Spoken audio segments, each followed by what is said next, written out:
You stupid bitch. Yeah, you're a stupid bitch. You stupid bitch. Welcome to another episode of Stupid Bitches Say What, the Aussie podcast about everything and nothing, but always with wine, and your hosts, Sean Hipkins and Skye Lee Collett. That's me. This week we are going back in time. I'm taking us to 1969. 69! Dinner for two. Fancy dinner for two. As we go on a VIP tour of the Woodstock Folk Festival, where a literal shit ton of hippies turned up for a 3-day festival of music, drugs, camping that will live on in history forever. While Sean warps back to the early 70s and covers the political scandal Watergate. We get the general idea of it, but what the heck actually happened? Thank fuck you said that, because I want to know. Listen in as Sean gives us the main gist of the scandal that rocked a country. Ooh. What are you drinking, Sean? Well, you stupid bitch. As you know, we're coming up into the last week of our challenge. Fucking finally. I have not had a beer all challenge, except for that Heineken Zero. So I'm still playing it That's safe. not really a beer. It's not. So I'm playing it safe again this week, but I am drinking a heavy. And it's a Jameson Irish whiskey, soda, ginger, and lime. Oh, Please. so it's like a seltzer, but it's got Jameson in it instead of vodka. Is that right? Yes. Well, it's 4.8% alcohol. What's the cal content? It doesn't say. 4.8 still reasonable. That should be over 1 cent a drink. Yeah, yes, it is. It's 1 point something standard drinks. I think it's a 1.1 or maybe a 1.2. 1.4, if you will. Oh, stop. That's quite know. heavy. So it's even though it's high in alcohol content, I think the soda sort of weighs it out in the cals department. Oh, in the cals. I was going to say certainly not the alcohol. It does nothing to the alcohol. Yeah, sure. The cals, Defs. That is actually quite nice. Vinny drank a couple of them last weekend, I think it was, and yeah, he seemed pretty pissed off it. So I thought, okay, well, that's a good one to start with. Well, it's 1.5 cent a drink, so it's more than a beer. It's enough to get us through. What are you drinking this lovely Friday birthday eve of Tyler's party, Skye? Well, I'm going to ask you, do you recognize this bottle? I do. That's a beautiful Prosecco bottle. Is it glittery or just the it's like paisley imprint? Imprinted glass. I was going to say engraved, but it's not engraved. It's like embedded. Embossed or, yeah. Yes, that's it. Embossed. That's right. But you don't recognize this? Yes, I do. Yeah. Where from? Can you tell me where you recognize it from? I've drunk it. Did I give it to you for a birthday? It's from all those fucking bottles we drank at Eurovision. Of course. It's not left over. I got some of this the other week and I took some out for Beck for her birthday last weekend. But I think I got 8 bottles. How many bottles of champers did we drink at Eurovision? Wasn't it like the morning? I was thinking Australia Decides. Oh, we drank a few. No. We drank quite a few. It was over 12, wasn't it? 12 or 13 bottles. Oh, God. But I think I brought at least 6 or 8 of these over because they were 2. No, it must have been 6. They were 2 for 28 or something like that. And I remember getting 4 and thinking, 4's not going to be enough. I'm going to get another 2. So we drank all them and then we drank heaps that you had as well. We had as well. God, that was a messy morning. It was great. So, yeah, I got this because I just loved it when we drank it. It was so delicious. Good choice. And I'm down to my last 4 wine glasses at home, all the one that Belinda got me, 2 that Tyler got me, and 1 that a friend got me a few years ago. So I went and brought some new glasses from Kmart today, and they're the red wine glasses. The stupid bitches say what glasses are still intact? They are still intact, and Tyler will be sad to know that I'm drinking without them, but I wanted to save them for tomorrow night. So I'm drinking from a new Kmart glass, and I've already taken a glass or 2 out of the champers bottle there. Oh, nice. Well, look, it's Friday and you deserve.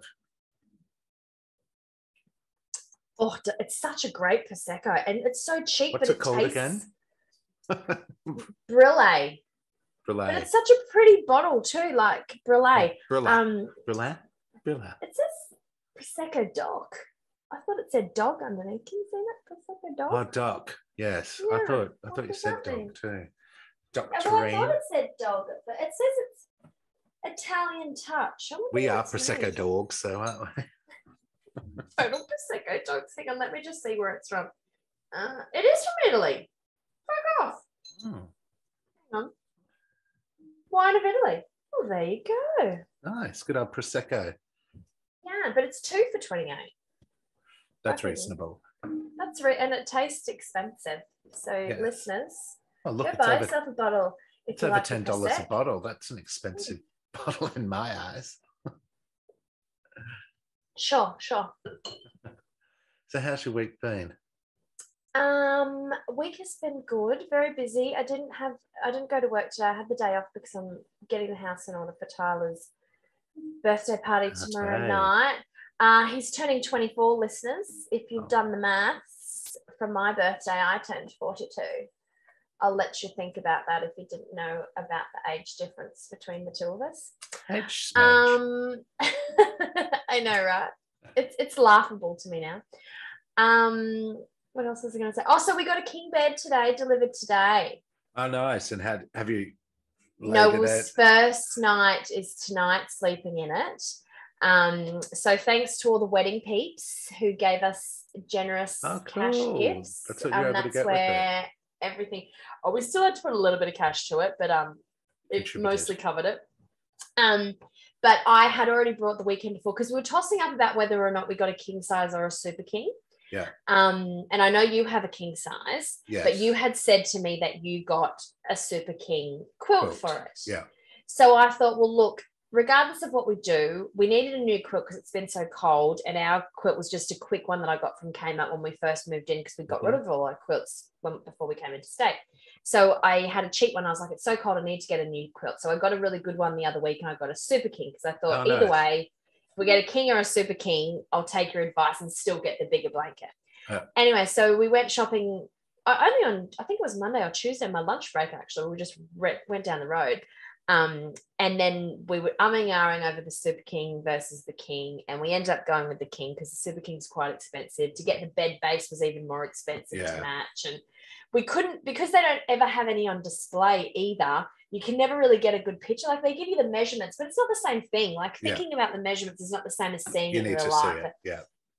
Exactly. I'm a very visual person. So in the end, we went with the king size, and then we got it home. But I put the sheet on the super king size quilt, the quilt cover, last weekend, and I had Tyler there to help me, and it was such a challenge. But today I did it on my own because even though I changed the sheets on the weekend, I did a fresh one. Stuck in the Hey, I felt like it probably took me about 25 minutes, and I felt like I'd done about an hour of cardio at the gym. I love it. I was fucked. I had a sweat on. I was huffing and puffing, and I was like trying to frick it out like this, flicking the thing, and it was just not even moving because I have no upper body strength whatsoever. I'm such a weakling. It was incredibly challenging. And I was like, this is going to become Tyler's job. Nice. Going forward. I won't be doing it anymore, but I'm very excited to sleep in my brand new bed tonight. Oh, cool. So fucking excited. Yeah, Vinny and I, it's usually a two-person job who gets me to do the quilt. But he's started only recently doing the quilt cover by himself now, because his job is changing the bed sheets, which happens probably about once every quarter. Oh, we probably change ours. Like the chick when I was down at the bed shop, she was super judgy, saying, that everyone changes their sheet every week. And I was like, do they? Once a week? Do they? I mean, we probably go 2 to 3 weeks. 3 weeks, I'm getting really gross about it. I'm like, ugh. Yeah, and there's something. It's only like when we're really busy. Oh, there's nothing like fresh sheets. I love having a shower and getting straight into bed with fresh sheets on. I love it. Yeah, you have to be clean when you get in. I agree. No, to be fair, Benny, it's probably every 2 to 3 weeks we'll change ours as well. Probably more on the 3. I think that's reasonable. I think so too. How's your week been, Sean Benner Hipkins? Look, the week has been pretty good. As I've mentioned, we've and as I've kept track of throughout the podcast, we've been on a challenge. We had our first real blowout of the challenge the other week, last Thursday. We went out and met up with a friend from Sydney. I had two vodka sodas. I was very restrained. Finney had 2 beers. And then by the time we were coming home, we hadn't had dinner prepared. And we were like, what do we do? So we ended up just getting fish and chips, which hindered the way in. But it was all right. Yeah. It was worth it. And not too bad considering we've been pretty strict. But RuPaul's All Stars 7 is coming to a close. I think it's only got 2 weeks left. So, and that's been an all winners season, and I've been fucking loving it. So I'm excited to watch the second last episode tonight. But another big achievement for us is we achieved our 2,000 listens. I know, how exciting. Yay. Yeah, so thank you. Yes, and thank you everyone for all your support through that. We didn't think we'd get there by this stage, so we're super stoked.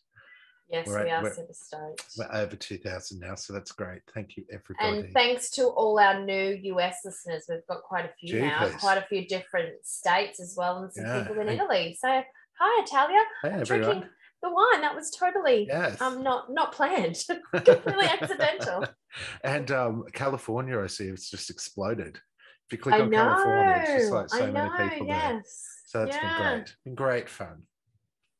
But yeah, no, so it's been a pretty good week. A little blowout. 2,000 listens made it better, and RuPaul's also makes it better.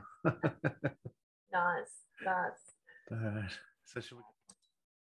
All right, Skye. So why don't you take us down memory lane with a little Woodfolk festival? Well, it's not really memory lane for us because we weren't even thought of at this time in 1969. Our parents were quite youthful also back then. And I just want to say as well, I started researching this at about 3:00 this afternoon. And usually we record, for people listening, we usually record about 6:00. So I had heaps of time this afternoon. I cleaned the house and I thought, I've got a good couple of hours to research Woodstock. Started looking into it and I got deep into a Woodstock hole.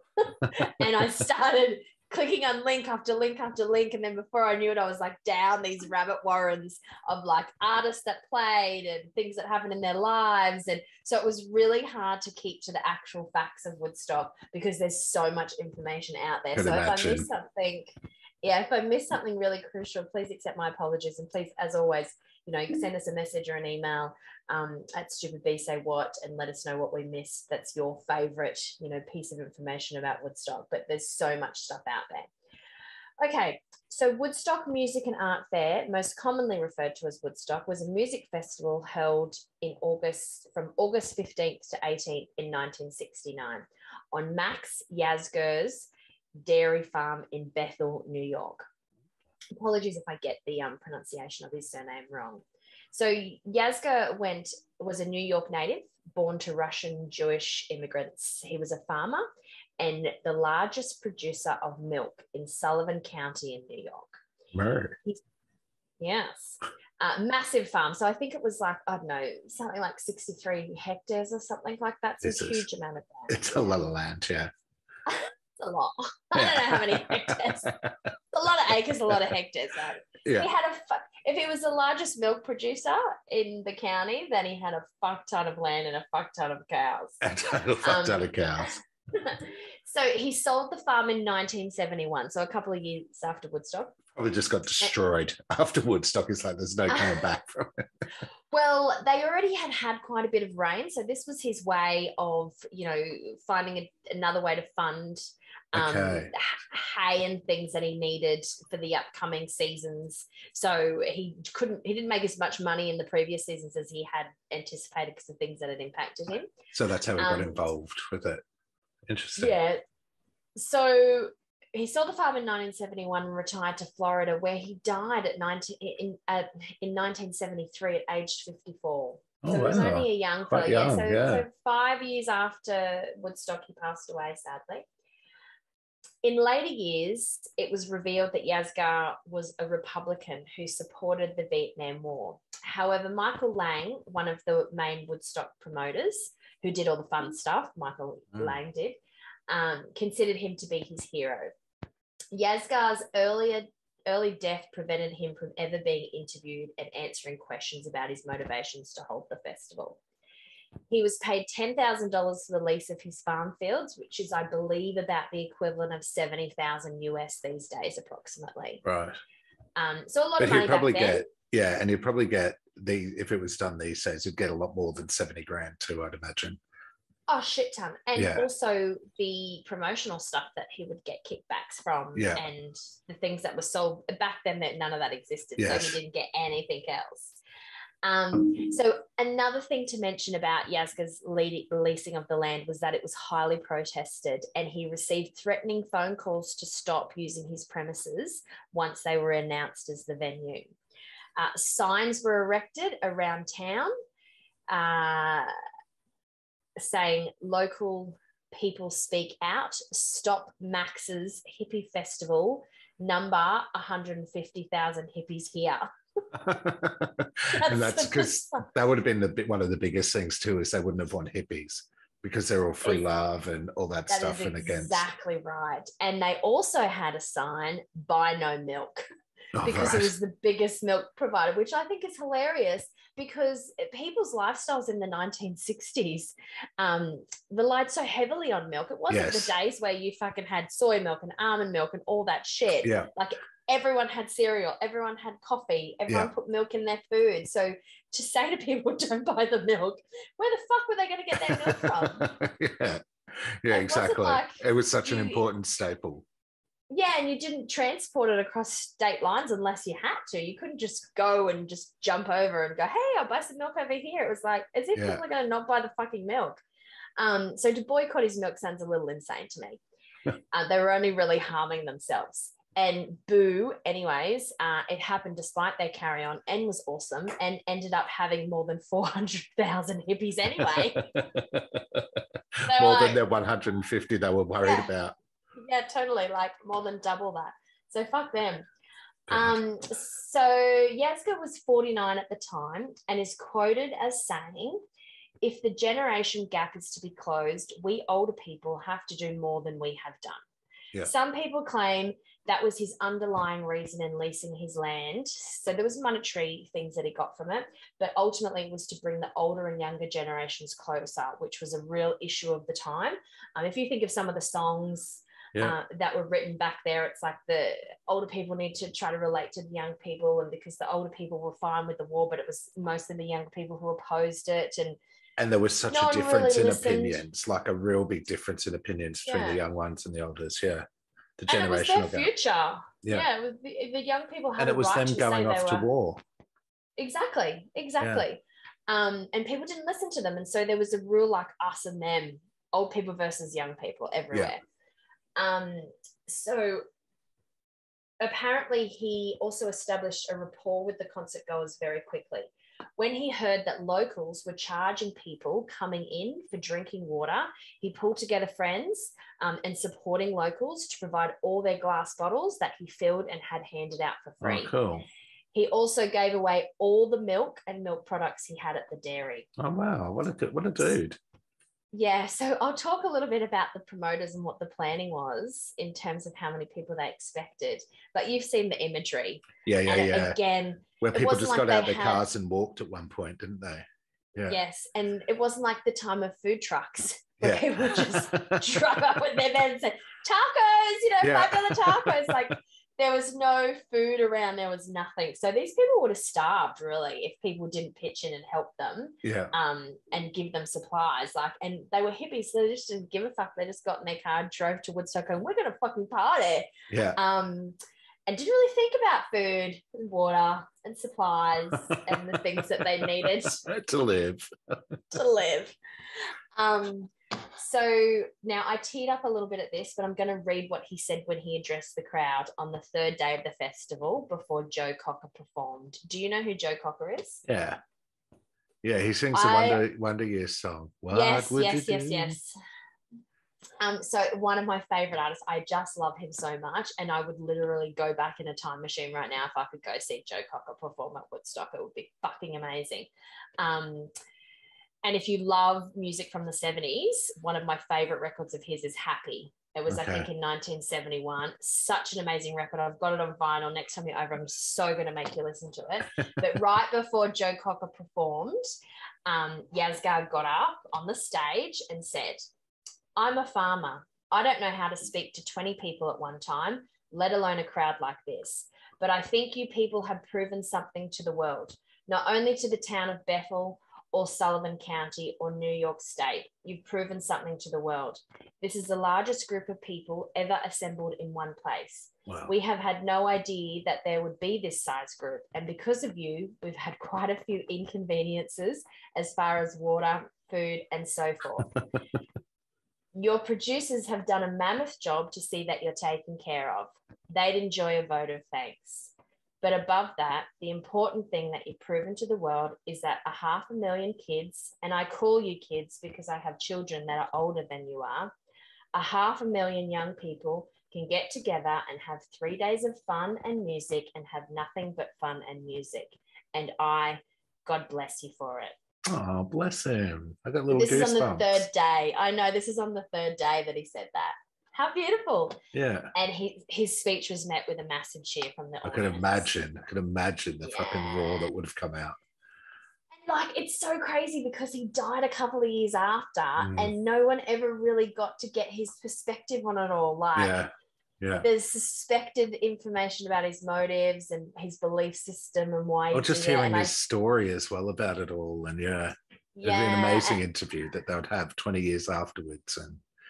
And if he was there for the money and he had no ability to talk to people, he would never have stood up in front of 400,000 people and said something like that. Do you know what I mean? Yeah. So the money was important, but there was more to it.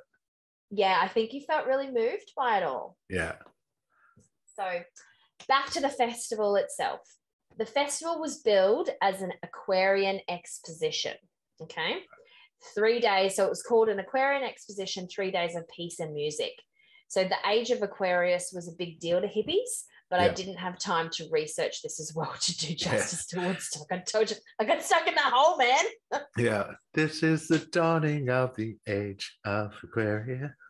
Yeah. That's exactly what I thought when I read that, because I saw that it was called the Aquarian Exposition. I was like, what does that mean? And then I looked it up and I was like, oh, the age of Aquarius. So there's something more about to that, the astrology of it, of Earth going into or something. Astrology stuff.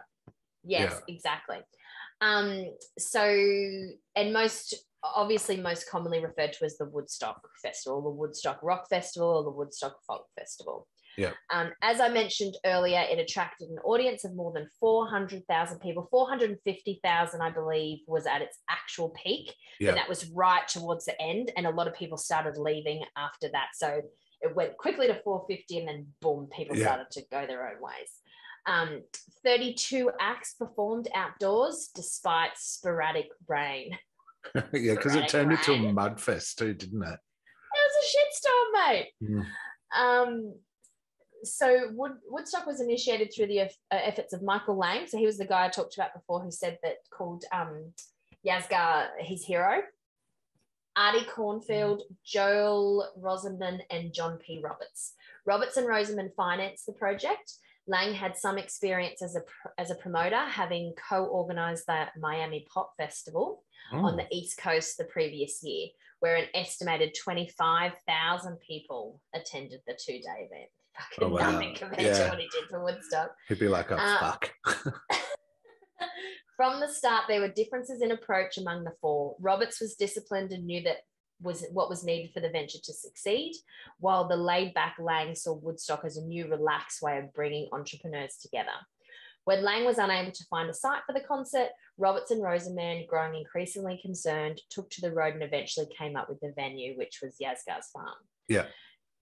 Similar differences about financial discipline made Roberts and Rosenman wonder whether to pull the plug or continue pumping money into the project. So they were the people who funded it. And they were like, fuck. What do we do? We don't know if we should keep doing this. It's going to bomb.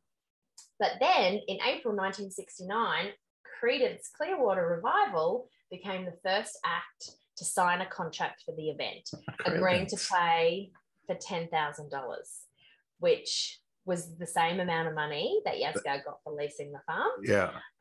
So it says here the equivalent of about $74,000 in 2021. Yeah. So the promoters had experienced difficulty landing big name groups until Creedence committed to play. Creedence's drummer, Doug Clifford, later commented, once Creedence signed and everyone else jumped in line and all the other big acts came in. Given their 3 a.m. start time and a mission from the Woodstock film, I'll go through the acts soon and what time they played. Given their 3 a.m. start time and a mission from the Woodstock film, at Creedence's frontman John Fogerty's insistence, Creedence members have expressed bitterness over their experiences regarding the festival.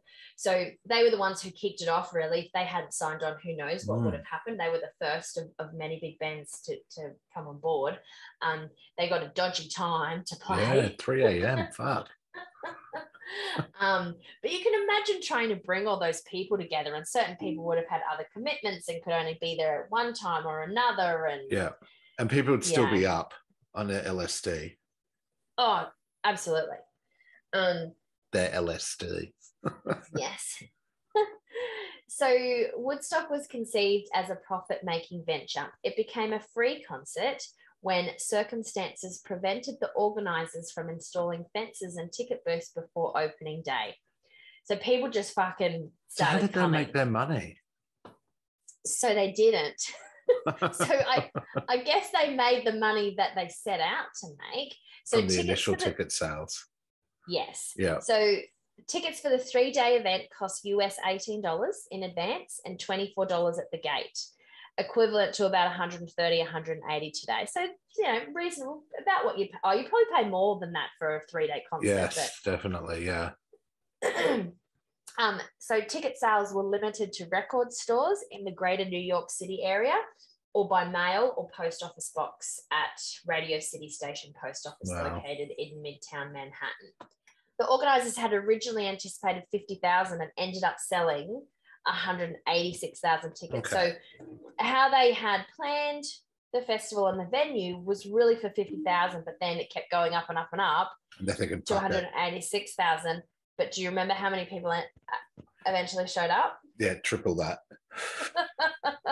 So they were fucked. So they had planned to put fences up and gates up and ticket booths to sell more tickets on the day, but people just kept coming and they were not set up and ready in time. So they got the money for the 86,000 advance tickets, but the rest of them people just came in for free. And how much were they? $15? $18. So they were supposed to pay $24 at the gate, so about $180 worth at the gate. So those 186,000 people were suckers. They got a cheaper rate. And they got it than what they were supposed to pay at the gate. So they got it for $130. But then the rest of the people got in for free anyway, because there was just too many people and they didn't get the gates and the fences up in time. So 186,000 times 130 equals... No, say 100. Yeah, I guess. Yeah, do it by 130. Good idea. 24 million. Nah. Would it be? Yeah, 186,000 times 130. 24,180,000. So they made their money. Fucking I mean, obviously they spent a shitload, but not that much on the acts. Wow. I don't know. Yeah, I don't know how much they would have spent. Like if Creedence only got $10,000. Did you say it was 130 in today's time or 130 then? Oh, yes. Sorry, it's 130 in today's time. So go back and go $18 times 186,000. Okay. Times 18. That's still 3,348,000. Yeah. And there was 34 acts, right? So if Creedence Clearwater got paid 10 grand, you wouldn't expect many more would have gotten paid much more. And whilst there's heaps more popular bands that I'll go into and artists, not all of them were famous at the time either. Yes, they became famous because of it too, yeah. We'll talk about Jimi Hendrix as well. So he probably got, peanuts compared to what Creedence got. So really... They still made a couple of mil off it. 34 times 10,000... 340,000. 340 plus the 10 they gave what's his face. Yeah. So they still made over 2 mil. They made nearly 3 mil. Yeah. Okay, cool. which is So a it lot of worked money out. in those days. Yeah. You'd expect a free fucking bottle of water with the money they made. You would, wouldn't you? So basically, approximately half the concert goers paid and the rest just got in for free because the organisers were like, fuck it. Yeah. There's no way of controlling that fucking crowd. Yeah. And they'd made their money anyway. Exactly. So the influx of attendees to the rural concert site in Bethel created a massive traffic jam. The town of Bethel did not enforce its codes, fearing chaos as the crowd flowed to the site. Eventually, radio and television descriptions of the traffic jams discouraged people from setting off to the festival. Arlo Guthrie made an announcement that was included in the film. So there was a Woodstock film. Yeah. There's lots of information online about that. And I should have probably clarified that before I referenced it. Saying that the New York State Thruway was closed, although the director of the Woodstock Museum said that this closure never actually occurred. They were just deterring people. Yeah.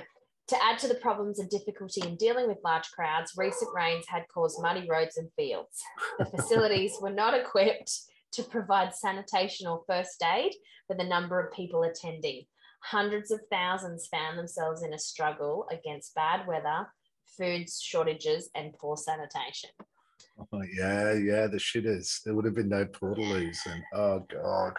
But if you've ever been to a festival, I've been to V2000. Those portaloos are pretty desecrated anyway. Despicable anyway. Like you'd rather shit in the bush. Like seriously, like they're disgusting. On the morning of Sunday, August 17, New York Governor Nelson Rockefeller called festival organizer John P. Roberts and told him he was thinking of ordering 10,000 National Guard troops to the festival. But could you imagine if they did that? Yeah. But Roberts persuaded him not to. Sullivan County declared a state of emergency. During the festival, personnel from nearby Stewart Air Force Base helped ensure order and airlifted performers in and out of the concert site. God. So, and I touched on this before, Jimi Hendrix was the last to perform at the festival, and he took the stage at 8:30 on Monday morning due to delays caused by the rain.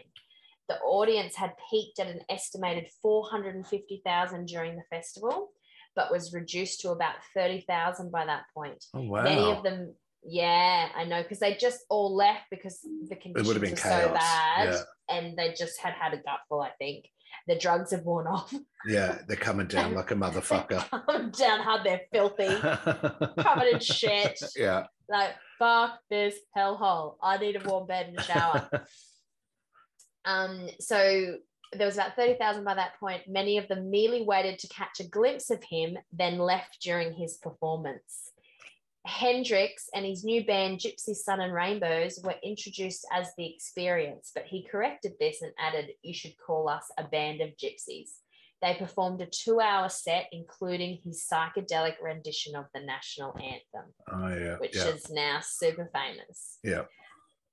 So the festival was remarkably peaceful given the number of people and the conditions involved. Although there were 2 recorded fatalities, one from an insulin usage and another caused when a tractor ran over someone sleeping in a nearby hayfield. Oh, God. I know. There were also 2 births recorded at the event. One in a car caught in traffic. Yeah, exactly. I know. It's quite like, symbolic, isn't it? So one in a car caught in traffic and another in a hospital after an airlift by helicopter. There were 4 miscarriages. Over the course of 3 days, there were 742 drug overdoses. Jesus. Max Yasgar owned the site of the event, and he spoke of how nearly 500,000 people spent the 3 days with music and peace on their minds. He stated, "If we join them, we can turn those adversaries that are the problems of America today into hope for a brighter and more peaceful future." Oh, bless him. What a visionary. He? Yeah. For an old, well, he was 49. He wasn't really that fucking old, really. No. But in the scheme of things, a 49-year-old person in the 60s was like... And a 49-year-old farmer in the 60s as well. Yes. Okay, so do you want to hear about who performed? Yes, I do. Okay, so I'll go through all the performing artists, but I've also kept a little bit aside for the people who were asked to perform and didn't. Okay. But I only included the famous ones that I knew in that. Yeah. I'll go through all the artists because you might know some of these that I don't. So Richie, so this is Friday. So Friday, August 15th until Saturday morning, August 16th.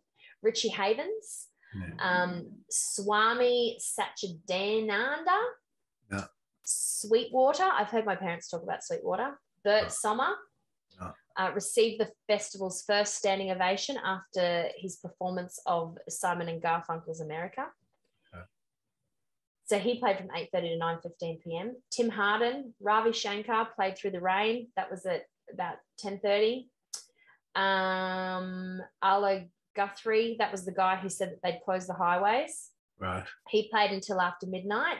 And then Joan Baez, who was 6 months pregnant at the time, and she played from 12:55 a.m. until 2 a.m. on Saturday morning. So on Saturday, we had Quill, we had Country Joe McDonald, we had Santana. I know him. So he played at 2 p.m. John Sebastian, Keith Hartley Band, the Incredible String Band, Canned Heat Mountain, Grateful Dead played at 10:30 till 12:05. Look, I would be pissed if I was Creedence and the string band got a fucking better time slot than they did. Well, it says here that Creedence Clearwater played at 12:30 to 1:20. So I've got some conflicting information because it said before that it was 3 a.m. So that was until Sunday. Oh, yeah. So then on Sunday morning, Janis Joplin played from 2 to 3. Sly and the Family from 3:30 to 4:20. The Who from 5 a.m. to 6:05. And Jefferson Airplane from 8 till 9:40 a.m. I did too. I love Jefferson Airplane. So then on Sunday afternoon, we had Joe Cocker from 2 to 3:25. So he played with a little help from my friends. Yeah, Wonder Years. After Joe Cocker set, a thunderstorm disrupted the events for several hours. So, and then the speech that Yazgar made was right before Joe Cocker set. Country Joe and the Fish, 10 Years After, The Band, Johnny Winter, Blood, Sweat and Tears, Crosby, Stills, Nash and Young. Do you know who they are? I think I know Crosby, but no, I don't. They don't really ring a bell. That's the band that Neil Young joined. So it's Crosby, Stills, Nash and Young. Okay, right. So he was part of that, but they all hated each other. So it was an acoustic and electric set were played. Neil Young skipped most of the acoustic set. And I went on to read a bit more about Neil Young, and he was told someone tried to film him for the documentary, and he told them that he would shove the camera down their throat if they didn't get it out of his fucking face. Drama. So they were 3 a.m. to 4:14 a.m. Bloody hell. So they must have slept during the day, did they? The concert goers. Yeah, they did. Paul Butterfield Blues, Sha Na Na, and then it was Jimi Hendrix performed to a considerably smaller crowd of fewer than 200,000 people. Wow. So the artists who declined, the Beatles, were in talks with Woodstock Ventures to perform at the festival, but only under the condition that the Plastic Ono Band would be able to play. So I think that's Yoko Ono's band. Oh, of course. Yeah. And they've gone, no, fuck you. Yeah, yet their request was denied. Still, 4 songs by the Beatles were played during the festival by such artists as Richie Havens, Joe Cocker, and Crosby, Stills and Nash. I don't know this one, but I've kept this one on here because I thought this was a bit crazy. So the Jeff Beck group disbanded prior to Woodstock. He goes, I deliberately broke the group up before Woodstock. Beck said, I didn't want it to be preserved. Okay, he didn't want them to live on in history. Yeah, well, I don't even know who they are. What about the rest of the band, dude? And then so Nicky Hopkins, who was the piano player for that band, ended up performing with Jefferson Airplane. Oh, cool. The Doors were considered but cancelled at the last moment. If you know anything about the Doors, that's pretty typical of the Doors, specifically Jim Morrison. Bob Dylan, he lived in the town of Woodstock, but was never in serious negotiations to appear, because originally it was going to be in Woodstock, but then they couldn't for various reasons. So he ended up playing the Isle of Wight Festival of Music. Have you been to the Isle of Wight Music Festival, haven't you? Oh. No, I think Louisa has. Right, okay. Led Zeppelin was asked to perform, but their manager, Peter Grant, stated, I said no because at Woodstock we'd have just been another band on the bill. Oh, wow. I mean, that it wouldn't be that way now because there's so many bands on the bill that obviously haven't become as amazing as or as legendary as some of the other bands that are there. I think what they're saying is that they were quite popular in their own right then. So why would they play when they're just going to be lumped in with a whole bunch of other bands? Yeah. So Joni Mitchell was originally slated to perform but cancelled at the urging of her manager to avoid missing a scheduled appearance on some TV show. She would later compose the song Woodstock, inspired by what she saw on television. I fucking love Joni Mitchell. I love Joni. The Rolling Stones were invited but declined because Mick Jagger was in Australia filming Ned Kelly. Oh. And Keith Richards' girlfriend, Anita Pallenberg, had just given birth to their son, Marlon. Not good timing. No. And Simon and Garfunkel declined the invitation as they were working on their new album. Oh. There were a lot of big names that didn't go. Yeah. Oh, yeah. Funny, but there was so many that went. There were a lot that went, but there's a lot that I have was like, nah. But I assume would have been very popular in the day. Yes, and amazing because, it was 1969. Yeah. You'd have your one-hit wonders and of course stuff like that. So very good, very interesting. It would have been a time to have been alive. Like thinking about going at my current age, I'm like, oh, there is no way I would have been able to survive it. But back in the fucking, I've done a lot of camping music festivals in my day, and it would have been fine. Did they have tents and shit? I think some people, but then they got rained out. So they were just like, I read something. Who was it? I read something else about someone who basically said that it was Creedence Clearwater Revival. I wonder if I can find the quote. Hang on. And he goes, basically, he looked out and over Woodstock and here we go. This is so John Fogerty recalling Creedence Clearwater Revival's 12:30 a.m. start time to Woodstock. We were ready to rock out and we waited and waited and waited. And finally it was our turn. There were 500,000 people asleep. These people were out. It was sort of like a painting of a Dante scene, just bodies from hell all intertwined and asleep, covered with mud. And this is the moment I will never forget as long as I live. A quarter mile away in the darkness, on the other edge of this bowl, there was some guy flicking his bick. And in the night I hear, "Don't worry about it, John. We're with you." I played the rest of the show for that guy. Oh, awesome. I love that. But how he described it of just like all these bodies passed out, intertwined, covered in mud. Like, and one guy just like, "I'm here." That's cool, bro. It's good. Just keep going. I gotcha. Oh, good. Okay, so let's do a take 2 on the Watergate scandal, because this time I might hit record. Just for fun. So if you notice any of our reactions aren't as surprising, it's because it's the second time around in... Second time around. Lucky Skye has a Prosecco that's rather lovely. Oh, thank God. Sorry about that, Dales. So, the Watergate scandal.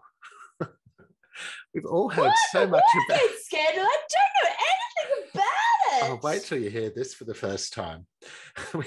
We've all heard so much about it, but really know nothing about it.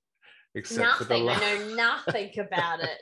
Except the pop culture references, such as Richard Nixon, "I am not a crook," Deep Throat, The Informant, the infamous final salute from the president as he took off in a helicopter, and of course, one of my favorite movies starring Kirsten Dunst and Michelle Williams. What is it? Dick! It is Dick, which is loosely based on the scandal where the girls become dog walkers for President Nixon. It's very funny. If you haven't seen it, give it a crack. Oh, and of course... I'm going to rewatch it. Good. Oh, and of course that Monica Lewinsky lived at her mother's apartment, which was in the Watergate, during her affair with Bill Clinton. which I learnt during my during my first viewing of Impeachment, American Crime Story. Very interesting. You remember I may have wanged on about that a few episodes. Oh, I definitely remember you wanging on. So what the fuck was it about? It was a major political scandal involving the administration of US President Richard Nixon that went from 1972 to 1974 and ultimately led to his resignation. It stemmed from the Nixon administration's continual attempts to cover up its involvement in the break-in of the Democratic National Committee headquarters in Washington, D.C., in the Watergate office building. So what happened was 5 men working for the committee to re-elect the president, also otherwise known as creep, and that is a fact. I'm a creep. What about I'm you, a widow? So these 5 men broke into the Democrats' headquarters and were caught going through files and trying to plant listening devices throughout the office. 5 days later, Nixon denied any knowledge of it or that his administration played any role in it. So apparently it wasn't their first break-in, and they had previously done so and succeeded in tapping 2 of the phones. While they were successful on that account and didn't get caught, they determined that the devices that they'd planted needed repairs because they obviously weren't transmitting the recordings so well or whatever, a bit crackly. Oh my God. So if they hadn't gone back in the second time, because they were worried about the recordings, they might never have gotten caught. It may have all just been done and dusted. Nixon could have gone on for a second term.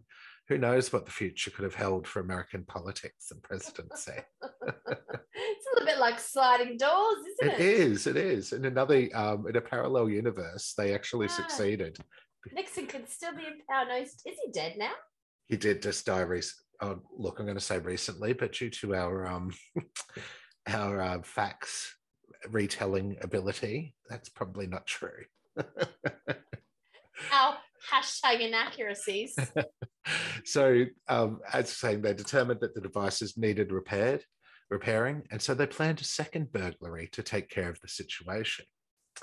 So the way that they actually broke into the offices was they were taping the latches on the doors, so that they would close but not lock. So they used that old chestnut, bless the 70s. There was no swiping or anything of security codes. Yes, dear Skye. He died in 1994, not recently. Oh, geez. Well, do you know his middle name was Milhouse? I think, from The Simpsons, that's where they get a lot of their names from, is either politicians. But Milhouse, not with an E. So Milhouse in The Simpsons is spelled Milhouse. Yes. There's no E for Richard Milhouse Nixon. So 1994, the year I graduated. So only a few years ago. So recent. Yeah. So a security guard had noticed the taping of the latches and didn't actually think anything of it and just removed it. LOL. But when he did a second round, he noticed that they'd been retaped, and he thought to himself then, hang on a second, this isn't normal shit. So he called the police. Amateur burglars, or was that just what you did in the 70s? I think that's probably what they did, because they didn't have to have, clearance cards that would, only people of this level of authority can get into this building, or even just, your buzz card to get into a fucking my work now. But in my mind, when you're talking about the security guard seeing it, I'm imagining like a big massive piece of sticky tape, like sticking out of the door. Half of it falling over. That? Oh, that's a bit of sticky tape. Yeah, silly buggers. Not just discreetly put against like the little lucky bit, like a big chunk. Or I wonder if he thought that the staff of the Democrats had done it so they didn't have to keep opening the door. Because they were lazy doers. So when he saw it the second time, though, he knew something was up, bless him. And he called the cops. He's a smart man. He is. The police that were on duty that night, who arrived, were actually working overnight as part of what they call the bum squad. So they were dressed as hippies, and they were on the lookout for drug dealers and other street crimes that were occurring. The person that the burglars had hired to be their lookout or their spotter and was staying at the hotel across the road should have been aware of this. He didn't see the cop car pulling up out the front of the Watergate because he was far too engrossed in the film Attack of the Puppet People, which was playing on the television at the time. So he failed to observe the arrival of the cop car. And subsequently, he then failed to notice the officers going through the buildings trying to see if anything was amiss or anything was up, while his mates were in another one of the offices right near there, burgling documents, stealing documents, and putting in fucking tapping devices. He had one job. He had one motherfucking job, and it wasn't watching Attack of the Puppet People. Just chucked it into Google, by the way. It's a sci-fi horror from 1958. It has a picture of like a Rottweiler dog on the front of it and a knife. So that's a puppet person, I'm assuming. It's quite an aggressive looking. Oh my God. And then there's like a picture of people in like test tubes. Is it black and white? Yeah, it looks really gross. A lot of those old school horror movies are pretty fucking brutal. And because they didn't have to get the blood right, because it's in black and white, they do some fucking pretty foul shit. Look, I'm not going to lie, it looks messed up. A lot of them were. There was a cannibal one too back from then too that was pretty fucking foul. Anyway. It goes dull dwarfs crushing giant beasts is what's on the front cover. Well, look, I can understand why he's engrossed then. So when this guy finally noticed the unusual activity going on, he radioed his pals, but it was far too late because at that stage had already been apprehended. He's probably seeing him getting handcuffed. He's like, guys, look out. Which I find just fucking hilarious. Oh, that is so funny. I love that so much. So when the men were found, they also were found with almost $2,300 in $100 bills on their person, and the serial numbers were all in sequential order, which was a bit suspicious. So they realized it was probably some hush money. It's a lot of money for that time too. It is. So how much was it? It was $10,000 for Woodstock, which equated to 70. So what's a fifth of that? Be it's over 10 grand. About 15-ish, give or take. So the men went to trial in 1973, and they either pled guilty, and those that didn't were convicted anyway. And before sentencing, one of the perps had wrote a letter to the judge, John Sirica, contending that high Republicans and White House officials knew about the break-in and had paid them handsomely to keep quiet or lie during the trial. They were paid handsomely. That was a lot of cash. Investigation into this person's claim, whose name was James McCord, had spread. Sorry about the double recording. Yeah, spread to a special Senate committee. So the investigation into this claims had spread to a special Senate committee, and a White House lawyer told the committee that what McCord had said was the truth, and that Nixon had known of the effort to cover up the White House's involvement. So shit starts to get a bit big here, because it's such a petty thing and such a silly little thing. No one would have suspected that the president was actually involved in it. And so they weren't investigating the president. They were just investigating the situation. They had no idea that it went so high. Exactly. So it's probably like the equivalent of some branch members of a Labor Party branch breaking into a Liberal Party members' headquarters, their state headquarters, or would have been federal. Oh my God, if that happened in Australia, it'd be like, even if the fucking, I was going to say the Premier, what am I talking about? The Prime Minister, even if he didn't know about it, if it was done in Labor's name, then they fucked. Yeah. Fuck you. He'd have to resign anyway because they worked for him, even if he never met them in his life. He'd be totally screaming for his resignation. Yeah. Screaming.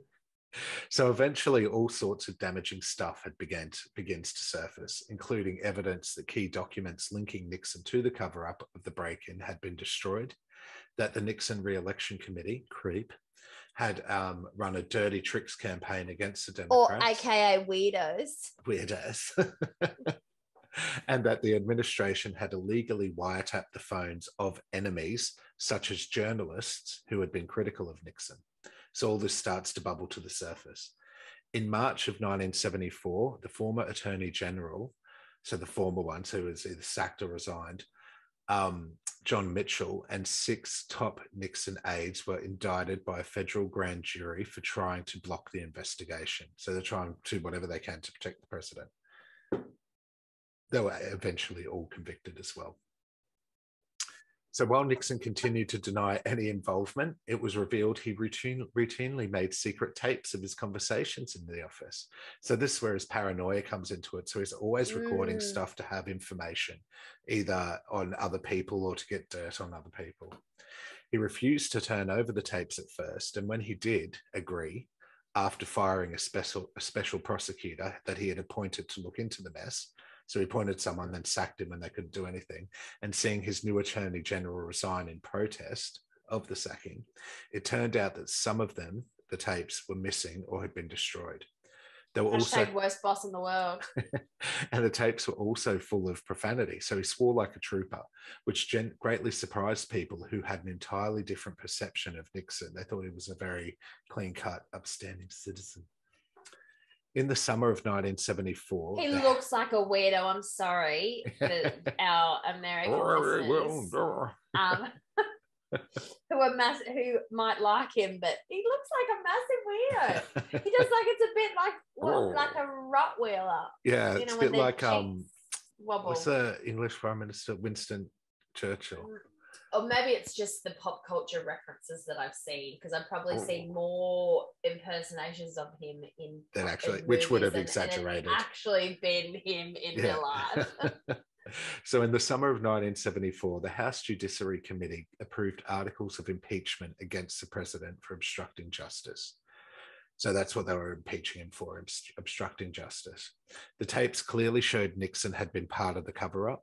And on the 8th of August, 1974, he submitted a one-sentence letter of resignation, and then went on television and said, I have always tried to do what is best for the nation. And that was it. He was the first and so far only US president to quit the job. And it's believed that if he hadn't resigned, he would have been impeached anyway by the House and removed from office by a trial in the Senate. So in history, there's only 3 presidents that have ever been impeached. That's Andrew Johnson in 1868, who he violated a tenure of office act that was passed by Congress the previous year by specifically removing from office a Secretary of War, which that act was largely designed to protect that position. What's the Secretary of War? What is that? Look, I don't know if it still exists now. So it was a document or an artifact? No, it's a person. So it's a position. Oh. So, yeah. It's Secretary. Okay. I just assumed it was like... something. Yeah. So it was a member of the US president's cabinet, beginning with George Washington's... I thought maybe he took it away on the sly and hoped people wouldn't notice, but you can't just sack someone. Yeah, and remove them from office. Yeah. It's written that you said that you can't sack them and then you just sack them. It. You can't do that. So that's why they impeached him. They're like, dude, that's a law that you're just breaking very clearly.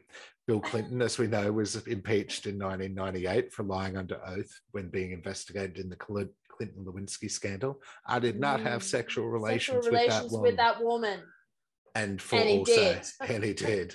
And for sexual harassment of Paula Jones.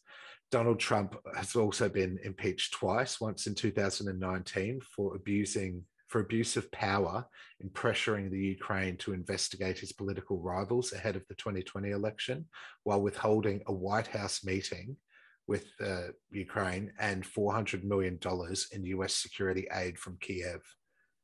So he was like blackmailing and basically, do this, otherwise you're not getting this aid. And disgraceful. I know, and for obstruction of Congress by directing defiance of subpoenas issued by the House and ordering officials to refuse to testify. Quite the bully. His second one was in 2021, as we know, for his alleged involvement to incite a deadly attack on the US Capitol by attempting to overturn the 2020 presidential election results after his loss to Biden. Just such a baby. None of those but nothing's happened with them, those impeachments. So none of them were ever convicted. So while they are impeached, I think the Senate can vote then on what they're going to do. And when it's a Senate full of Republicans, they're basically not going to do So overturned. both times they've voted against impeachment. Yes, so the and they're going impeachment. further. So both times it's a done deal. It's all shut down. Yeah, nothing happened yet. But now there's talk in the news. I heard something today about, I think there's still talk about a court case for Trump for his involvement in it. But back to Watergate, the scandal rocked the nation, which was already reeling from the Vietnam disaster and economic troubles, assassinations, and all of the social unrest of the preceding 15 years. It fell to Nixon's successor, Vice President Gerald R. Ford, to try bring back a sense of order and stability to the nation, a position that he was not even voted to do. Poor bugger. So throughout the scandal, the media had a field day, as you could imagine. But was he the vice president, though? He was the vice president, but you know, you vote for the president. You don't like vote for your vice. It's still in the campaign. But don't be the vice president, like if you're not ready to be the president. That's the whole point, is being the vice president. Yeah, to be in there. But I mean, I guess he just wasn't expecting to have to come in after all of this shit and all the Vietnam scandals and everything. So so the media scandal that took over, the media field day that came out of it was the involvement of an informant named Deep Throat, which in the movie Dick ends up being Michelle and Kirsten's characters after they stumble upon Nixon's tapes in his office, and they start leaking the information to the Washington Post, and they call themselves Deep Throat after they see Kirsten's brother getting in trouble for going to a cinema to see the porn movie Deep Throat. I don't know why the guy came up with the name Deep Throat for himself. But anyways, the real identity of Deep Throat was a huge mystery for decades. And it wasn't until 2005 when the informant was identified as William Mark Felt Sr., who was deputy director of the FBI during that period of the 70s. He provided his intel to two of the Washington Post journalists, Bob Woodward and Carl Bernstein, and the identity of Deep Throat was confirmed after it had come out by Woodward himself. What he would do was meet secretly with them in an underground parking garage and provide them with the information that he had intel on as being the deputy director of the FBI. It's so scandalous. I love it. Super scandalous. During the early period, a lot of the media of the scandal, a lot of the media failed to actually understand the full implications of it all and concentrated reporting on other topics related to the election. And most of them ignored the scoops that these journalists had. So when it actually came out and became such a big thing, these guys were, I don't know if they'd say national heroes, but they were fucking highly elevated in their positions for the work that they'd done. Oh, of course. No one thought it went all the way up to the president. And there's so much more information on this and so much more scandal involved and firings and resignations galore. There's one event they call the Saturday Night Massacre, where I think Nixon's just gone through and just not killed people, but just cut them out of their positions. Like a whole heap of big people just got sacked or resigned as well. Hashtag worst boss ever. Hashtag worst boss ever. But to cover it all, it would literally take multiple episodes just dedicated to this topic, just like your Woodstock one. Watergate has also spurred the attaching of gate to a scandal. So you'd have over 200 scandals now have the tagline something gate. We've got some infamous ones like Nipplegate with Janet Jackson at the Super Bowl, Celebgate, Celebgate, where all those private pics of various celebrities were leaked online. So Jennifer Lawrence was one of them. Closet Gate, after the scandal that erupted after the South Park episode of Trapped in the Closet on Scientology members. Oh my God, best episode ever. I know, Tom Cruise and John Travolta. Tom Cruise, will you come out and speak to us? He can. He's in the closet. John Travolta, will you come out of the closet? No. John Travolta's coming out of the closet. Everybody shut up. John Travolta's coming out of the closet. This is one of my favorite ones that I didn't know about till I was doing this research, called Cuntgate, which is from the outrage of social media after Samantha Bee called Ivanka Trump a feckless cunt on her comedy news show. I know. Is she English? I don't know. Samantha Bee, because feckless, it sounds like something an English person would say. And feckless is like incompetent. So I wonder who's Samantha. I don't know who she is, but I want to see who she is now, definitely. She reminds me of someone like that, Michelle Wolf.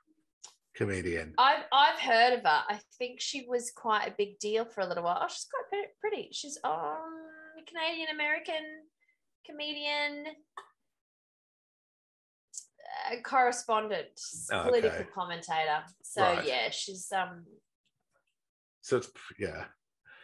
So, and there was also Donut Gate, where Ariana Grande got caught on security camera going and licking a donut while the shopkeeper's back was turned. And there's many, many more gates out there to be found. And I'm not going to be surprised if there's an SB Gate in the future, or Stupid Bitch Gate, for the uproar that we cause for some of our drunken, misinformed apps. Hashtag inaccuracies. Inaccuracies aplenty. When I was Googling Richard Nixon and when he died, I did find this tiny little tidbit that came up. Yeah. After graduating from Duke, Nixon initially hoped to join the FBI. He received no response to his letter of application and learned years later that he had been hired, but his appointment had been cancelled at the last minute due to budget cuts. Oh, that's another sliding door moment. If he'd actually gotten into acting, he never would have had all this shit happen.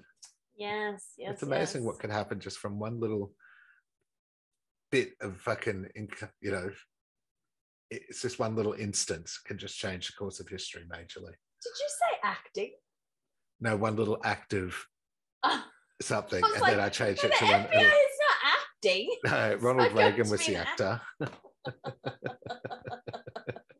I just stumbled on my words. You stupid bitch. In a different, oh God, what are they called? Dimension. I would have gotten that out clearly. An alternate universe. Universe, parallel.